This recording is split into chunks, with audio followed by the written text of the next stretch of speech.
Okay,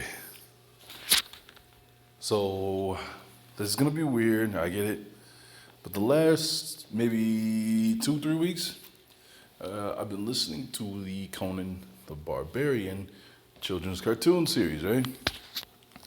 I've been reading and I have it playing in the background. There was nothing really else on the movie app that I really liked, so I turned this on, and I'm listening to it, and the dots started connecting themselves. All right. So you have the main villain, right, or antagonist, however you look at it, Rathamon, the eyes in the background, a serpent man who serves the god Set, the very same Egyptian god Set,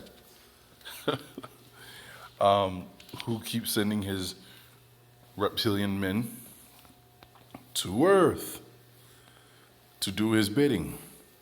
See, they claim that Set is locked in the bottomless pit, but it can't be bottomless if there's a surface and a land down there that the snake slithers on. Oh yeah, I forgot to mention, Set is the great serpent, the great snake, the great cobra in this series.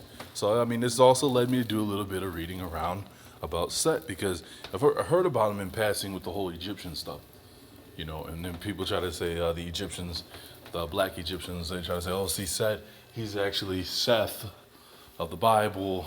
He's the good one. It's the Christians that took him and turned him around. Well, I've actually seen the other writings or spellings of his name Set, and everywhere else in the world, he seems to be a demonic infested spirit or entity. But Set needs he needs his minions here on Earth to build 7 pyramids and collect a certain metal. Okay? Collect a certain metal, melt it down, and put them on top of the pyramids in the shape of a ring. So when the certain moon strikes, the light strikes them from this moon, it's going on a certain day, it's going to charge him up and open the bottomless pit and allow him to be into this realm. And eventually he ain't done, because when he's done with this realm, destroying it and causing destruction and chaos, he is going to then take his happy self and go to a higher realm. But he never gets to make it there, right? But I thought that was interesting that he planned to go to a higher realm after he put this whole realm that we live on into a prison planet. So the weapons that all 5 of these characters here have to do with a space rock. And I tried to find a name for it, but no one seems to want to give a name for it. They just keep saying space rock. Someone did try to say it was wormwood, the massive meteor that falls from heaven in Revelations, and so on and so forth. But as I'm listening to Lex's newest lesson from Isaiah with Mr. Brown, and they're talking about anthills, and they were talking about pyramids, I was thinking, a pyramid is an anthill, right?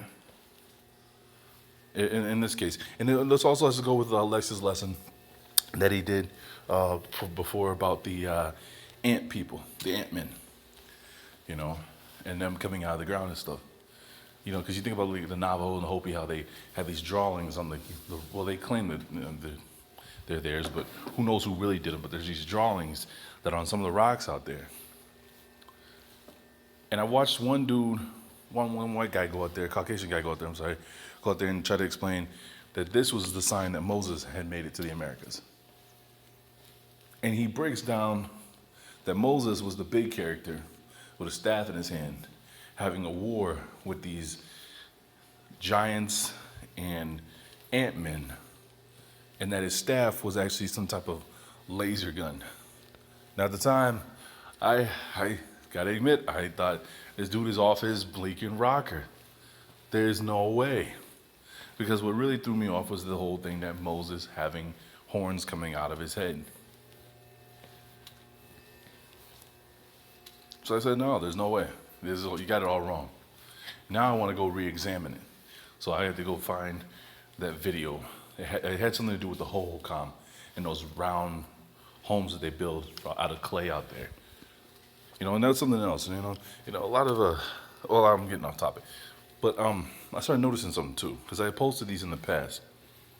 That a lot of those places out in the Middle East and going towards the Russia-China border there, a lot of those places that start with a K and end with a ZAR or something like that, they have pyramids out there, pyramid hotels. Then I was thinking about, wait, why do we have pyramid hotels here? Why do we have them in Vegas? Why do we have them in what's the place over there? Tennessee. What's the purpose?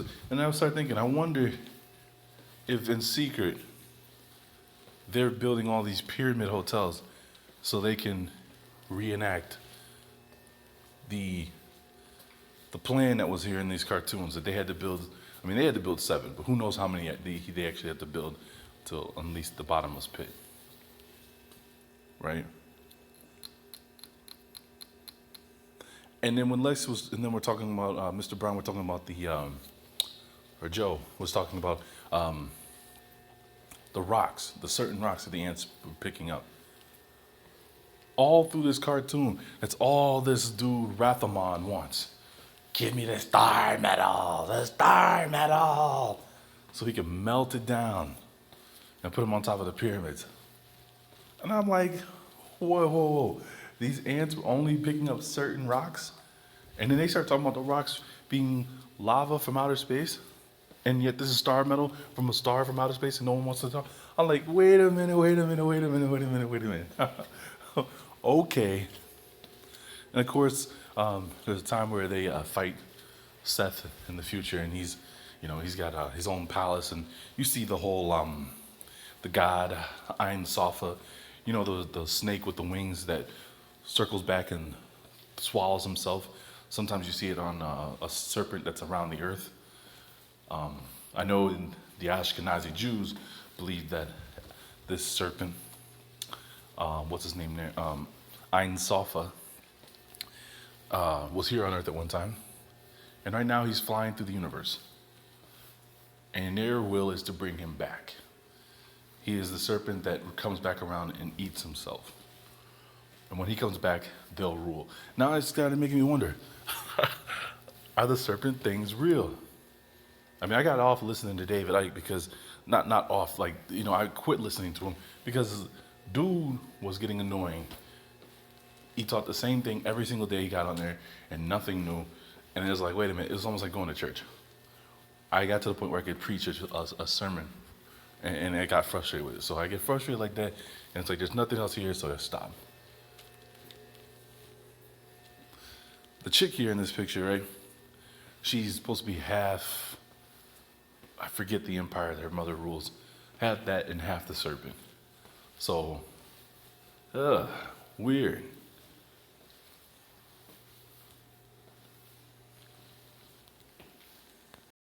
And see, this is what I'm talking about. This is Kazakhstan, right? Outside of a little bit to the north of Afghanistan and that. Can you explain to me, what is the purpose of building this?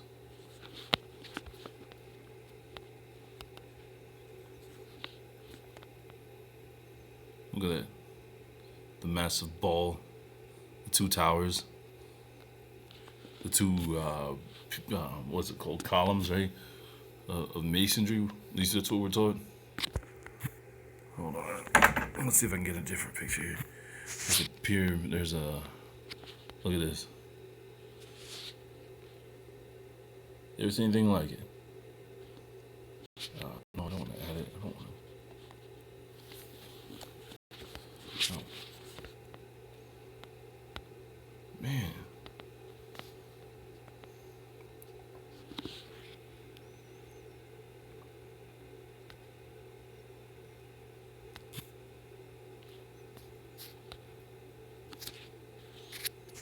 Like, I ask people, did you even know this is even over there? Like, in these parts of the world, I mean, the way they always make these images look, they live in, like, I know this is just one town, so the rest of the country might, but I'm just saying, look at the resources they have to be able to build something like that, and the way it's pointed, like it's aiming at something.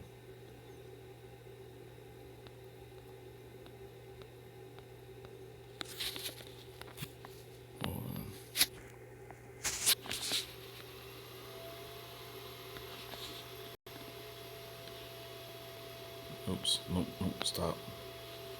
Man.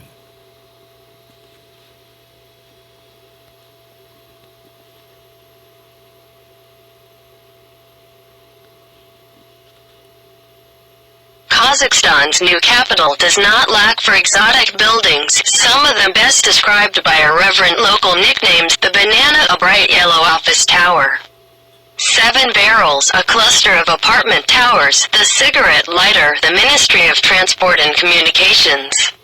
But one such structure, a national monument called the Bayterik, does not lend itself to nicknames for the simple reason that it looks like nothing else. Not on this planet, anyway. Last part, right? Oh.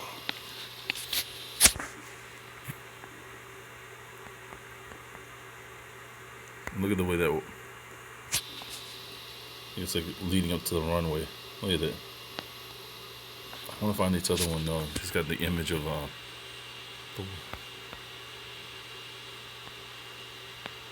It shows the walk right up to it. Let me see. I mean, I've never even seen that one before.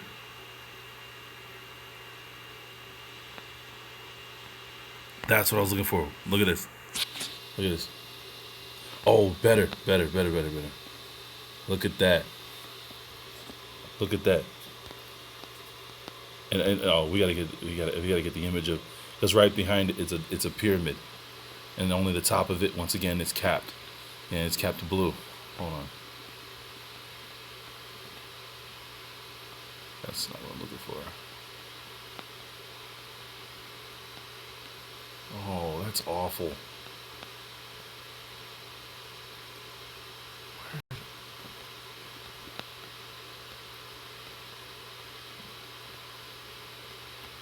Nah, this is probably not gonna be a good site yet, because they're just showing.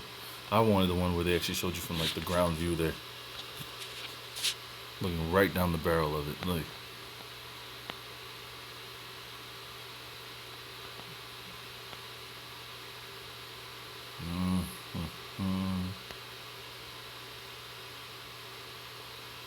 There it is.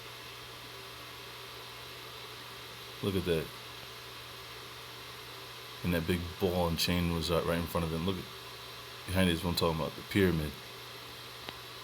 It just, when I started listening to Conan, I started thinking about, man, this stuff sounds familiar, and it reminded me of the places I'd seen, like I said, in the past that are over here. And then I just started thinking about the ones in Vegas, and I started thinking about the one in, like I said, Nashville.